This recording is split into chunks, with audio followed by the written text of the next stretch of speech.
நான் படிச்ச ஸ்கூல்ல கூட்டுற ஆயான்னு சொல்லுவோம்ல, அவங்க பொண்ண எல்லாரும் கூட்டுற ஆயாவோட பொண்ணுன்னு கிண்டல் பண்ணதுனால அவங்க படிக்கல. அவங்களுக்கு கல்யாணமாகி ஒரு பொண்ணு, அந்த பொண்ணு அதே ஸ்கூல்ல படிச்சாங்க. அவங்களையும் கூட்டுற ஆயாவோட பேத்தின்னு கிண்டல் பண்ணாங்க. ஆனா அந்த பொண்ணு நல்லா படிச்சாங்க. +2 முடிச்சிட்டு ஒரு வருஷம் டீச்சர் ட்ரைனிங் இருந்துச்சு, அப்போ அதையும் படிச்சாங்க. எங்க மிஸ் 3 மாசம் பிரசவ விடுப்புல போனப்போ அந்த போஸ்டுக்கு இந்த பொண்ணு வராங்க. இப்ப அவங்க கூட்டுற ஆயாவோட பேத்தி இல்ல, டீச்சர்.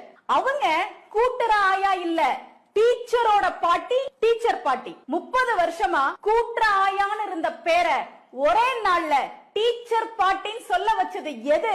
படிப்பு. உன் அப்பாவையும் டிரைவர், வாட்ச்மேன் யாராவது அதிகாரம் பண்ணலாம், உன் அம்மாவையும் அவமானப்படுத்தலாம். நீ நல்லா படிச்சு கலெக்டர் ஆனா அவங்க கலெக்டரோட அப்பா, கலெக்டரோட அம்மா.